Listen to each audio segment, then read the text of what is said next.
जोड़ी हाँ जोड़ी आज हंस चलो चला चलो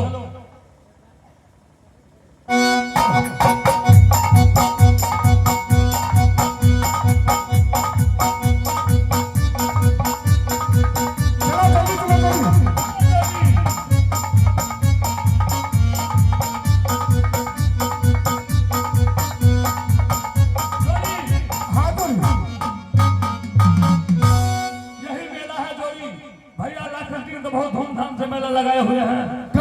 यही जिला का गेट है। हाँ जोड़ी लेकिन जोड़ी का सुनाओ।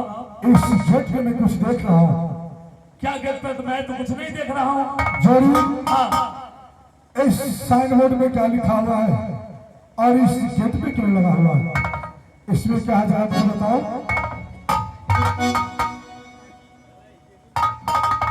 ये तो बहुत अफसोस की बात है। ये पता नहीं ना जाने कौन हर ज्यादा बोर्ड टंगवा दिया है। अगर जोड़ी को पता चल जाएगा तो मेला को धंध भी नष्ट कर देंगे। मैं इनको बहाना बताता हूँ और इन्हें नहीं बताऊंगा। जोड़ी हाँ जोड़ी ये बोर्ड से क्या लेना देना है जोड़ी? हाँ जोड़ी मैं तुम्हें कह रहा हूँ इस गेट पे साइन बोर्ड लगा है और इसमें लिखा था ये पढ़ के मुझे बताओ। जोड़ी मैं तो कहूंगा कि आज के रोज मेला नहीं देखेंगे। अघूर के नगर मोहल्ला चलिए दूसरे रोज आएंगे मेला देखने। जोड़ी हाँ जोड़ी रुदल सिंह अगर कहीं का यात्रा बना दिया तो ये पैर पीछे नहीं करता है।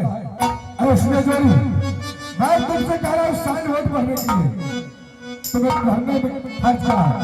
जोड़ी अगर कहेंगे तो गुस्सा तो नहीं होइएगा ना? क्या मैं गुस्सा हाँ नहीं जोड़ी। ठीक है। जब आप जिद कर रहे थे मैं ये बोर्ड पढ़कर ही आपको सुना देता हूँ। ये बोर्ड में लिखा हुआ है जोड़ी देश विदेश का राजा महाराजा इस मेले के अंदर प्रवेश कर सकते हैं।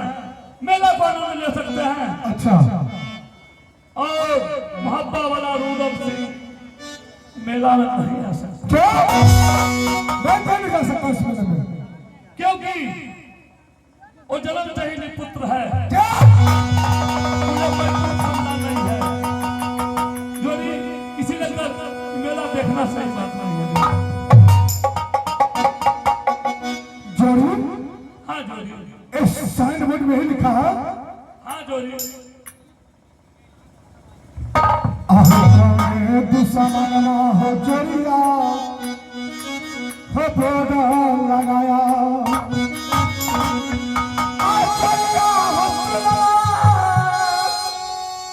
हमारी जा पप्पा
मेला कल लगवाया है अरे भैया लखन जी लगवाया है और असाइनमेंट कल बनवाया है।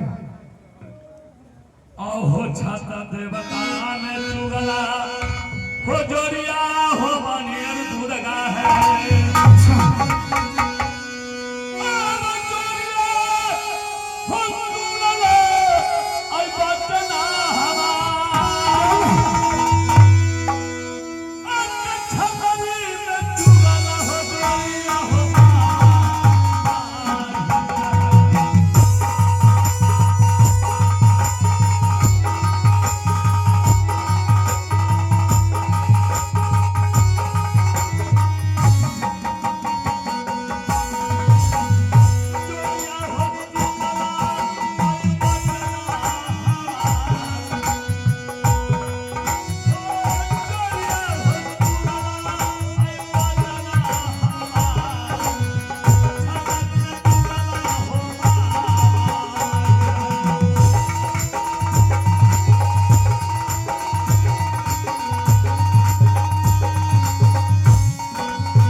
मनियर दुर्गा कहा करते हैं और छतरी में चुगला मामा माहिल है जो कि घर घर झगड़ा लगाते हैं वही मामा माहिल वोट करवाए हैं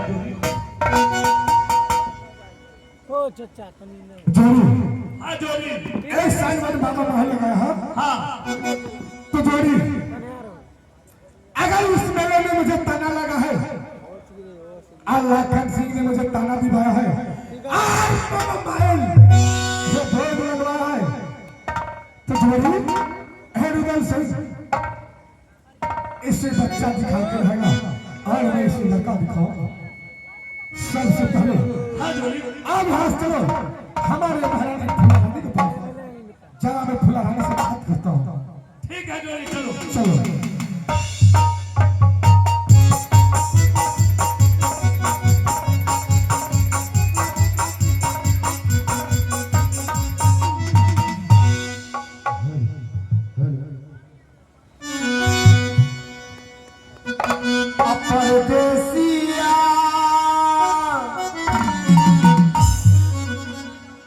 परदेसिया बाप साइकिल दिया बेटा पंचर किया बाप कहते हैं साले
जय हो दारपाल महाराज नयानी फुला कहाँ है?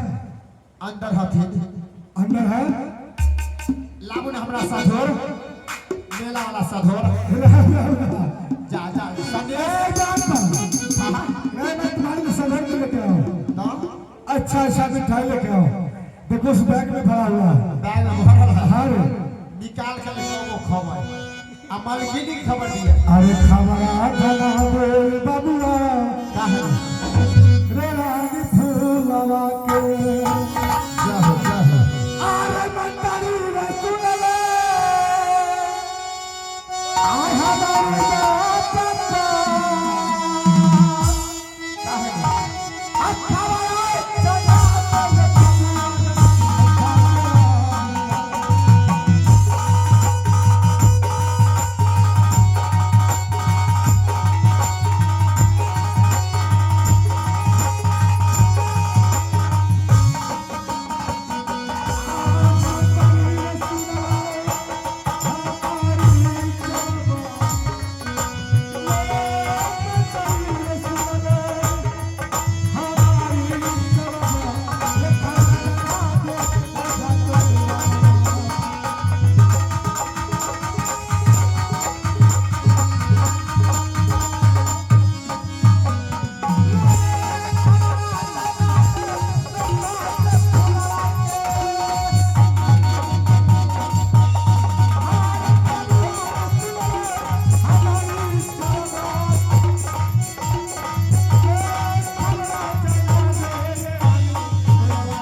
महल के अंदर जाओ आज रानी फुला से कहो जो आपके कचहरी पे महाराज बुला रहे हैं। काहे नहीं जल्दी लेके आओ।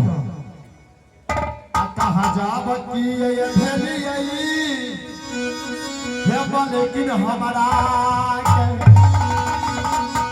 मालकिन है सुनला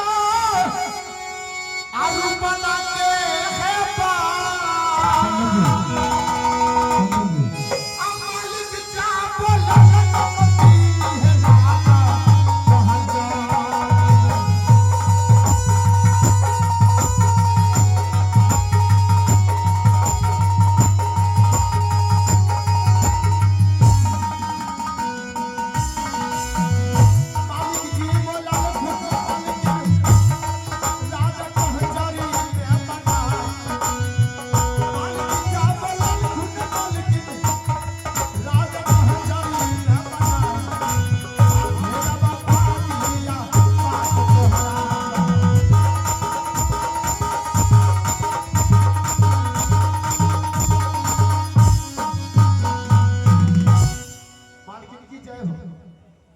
जय हो मंत्री जी। मालिक चलन की है महिला से क्या स्वामी जी आ गए हैं? हाँ है कहाँ हैं? छठी कचौड़ी पर सुनो ना मालिक कहीं मिठाई आते थे तो चोरा हम रोते ठीक है मैं तुम्हारे लिए रखूंगी। हाँ रख चल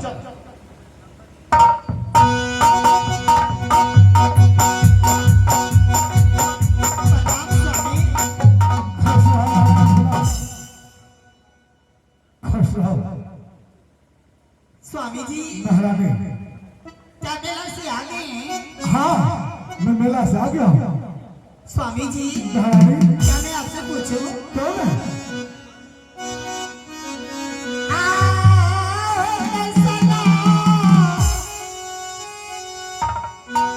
कुशलिया हो स्वामी हो रहल मेलवा के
महारानी क्या मेला का कुशल तो अच्छा है? हाँ मेला का कुशल तो अच्छा है। क्या मेला का कुशल अच्छा है तो मैं फिर से आपसे एक चीज मांगू? क्यों नहीं मांगो, तुम्हें जो मांगना है तुम मांग सकते हो, मांगो।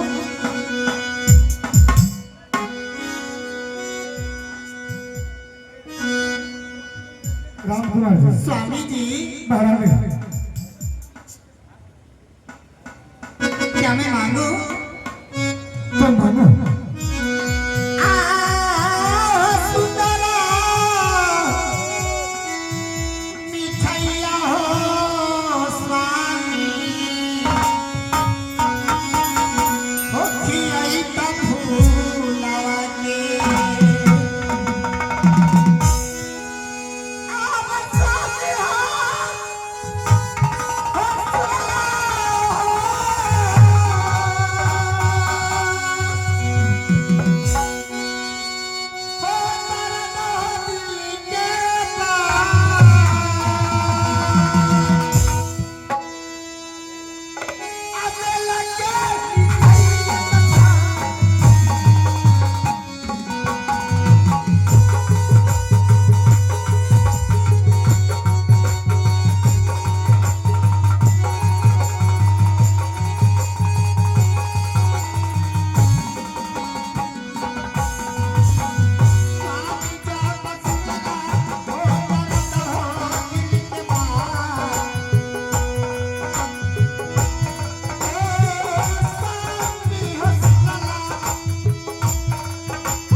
तो मिठाई खा ली।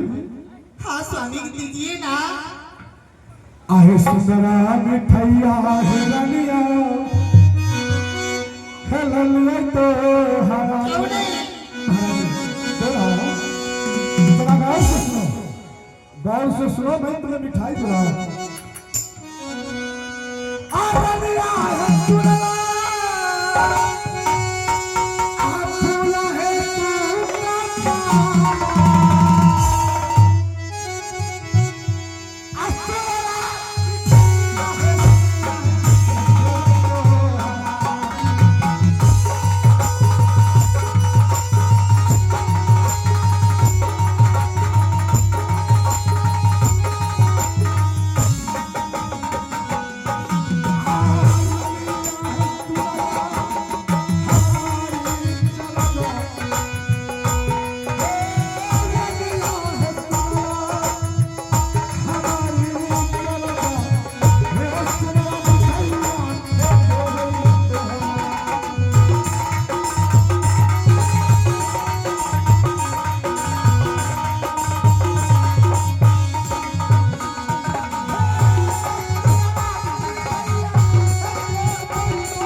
अच्छा सुंदर मिठाई तुम्हें क्या दूं महारानी?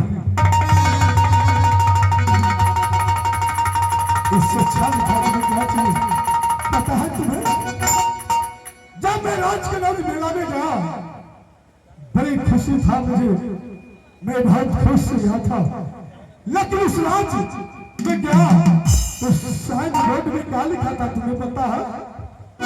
क्या मेला में कुछ नहीं? चावल किला का राजा महाराजा इस मेले में आ सकता है, लेकिन महात्मा रुदल सिंह इस मेले में नहीं आ सकता। क्यों स्वामी? क्या इसलिए जरूर जलाल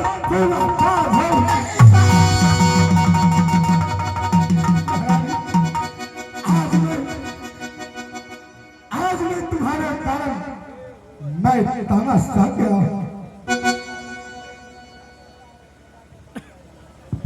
स्वामी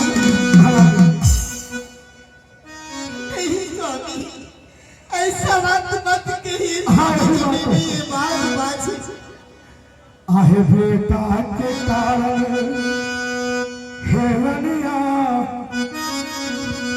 हे लगलै ताना हे आहे रनिया हे सुनला आखुर हे तू कन्ना आसुरा पलना हे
जो तुम लड़का कहाँ से लेकर दोगी? आज मुझे ऐसे लड़का चाहिए। स्वामी जी, अगर आपको मेला में ताना लगा है तो मैं अभी इसी वक्त में कहां से आपके बच्चा मैं नहीं समझता हूँ, इसलिए रुदल सिंह किसी का ताना नहीं सहा है और इस रुदल सिंह ने राजकनौज मेला के गेट में से सिर्फ एक बच्चा निकाला।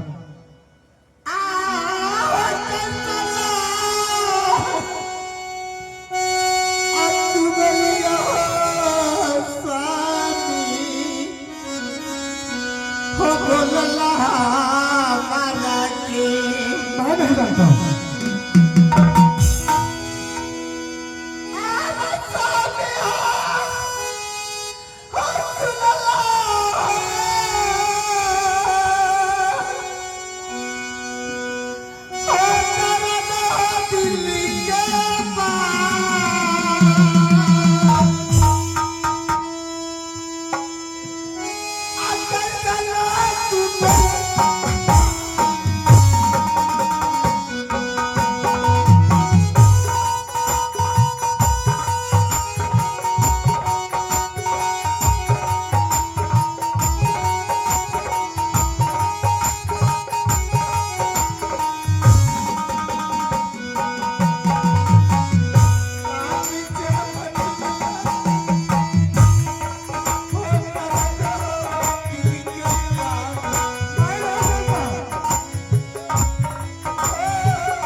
जो 1 से 1 रुपये का प्रदान किया है हमारी कंपनी को से बहुत बहुत धन्यवाद है। स्वामी जी, मैं स्वामी आसामी नहीं जानता हूँ। सुना स्वामी जी, मैंने बोला अभी और इसी वक्त में आपको कहाँ से हाँ मिलेगी? आप तुम समझो मुझे इसी वक्त एक बच्चा चाहिए, वही लड़का, इसलिए जो मैं लाखन सिंह का जवाब दे सकूं। स्वामी जी, नारायणी क्या मैं माटी का पुतला थोड़ी नहीं जो तुम माटी का पुतला सारी जिंदगी माँ ने कोई तो टाइम तो है जो उसका बच्चा होने का कोई टाइम नहीं। मैं कुछ नहीं जानता हूँ। अभी अभी और इसी वक्त में आपको बच्चा पैदा करके कहाँ से दूँ? तुम समझो मुझे बच्चा चाहिए। कैसा लिखिए हनी कर दिया हो स्वामी, हो बदल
ज्यादा फरमाते हैं उन श्रीमान को नमस्कार करते हैं। स्वामी क्या तुम बच्चा नहीं दोगी? स्वामी जी, क्या मैं अभी अभी और इसी वक्त में आपको मैं बच्चा पैदा करके कहाँ से दूंगी? हाँ, इसी वक्त चाहिए मुझे बच्चा। स्वामी जी, क्या मैं आपसे एक बात और कहूँ? क्यों नहीं, तुम जितना बात करना है तुम कर लो, लेकिन बच्चा मुझे आज और इसी वक्त चाहिए। स्वामी जी, अभी अभी और इसी वक्त में बच्चा पैदा हाँ, कभी नहीं दूँ। इसी वक्त चाहिए।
वक्त अभी कभी मुझे लड़का चाहिए तो चाहिए।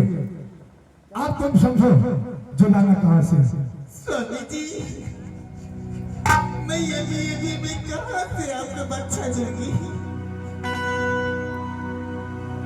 स्वामी मैं कहीं ना मैं इस वक्त में आपको कहाँ से दूंगी। जब मैं बार बार कह रहा हूं जब मुझे बच्चा चाहिए चाहिए चाहिए और इसी वक्त तो कहाँ से लाएगी क्या करेगी।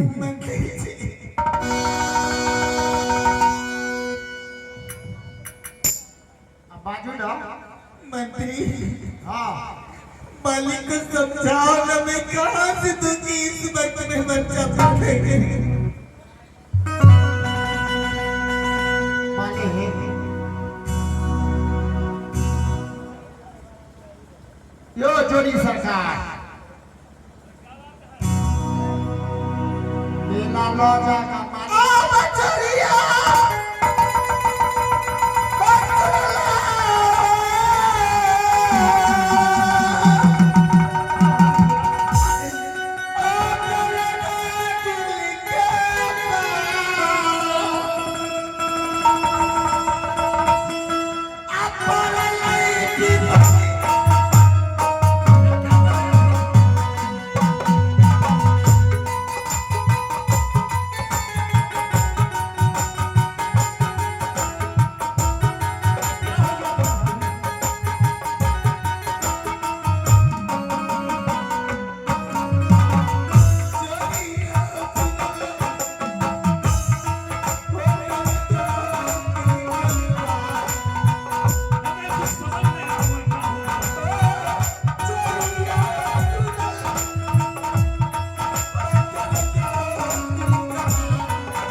ये हो क्या गया आपको?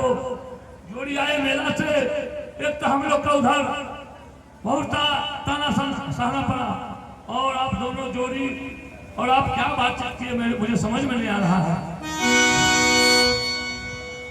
देवर जी, हाँ भाभी, आपकी जोड़ी मेला से आते आते ये महाराज के घर हमसे अभी और इसी वक्त में बच्चा मांग रहे हैं। देवर जी मैं अभी कहाँ से दूं? क्या जोड़ी अभी कभी बच्चा मांग रहा है? भाभी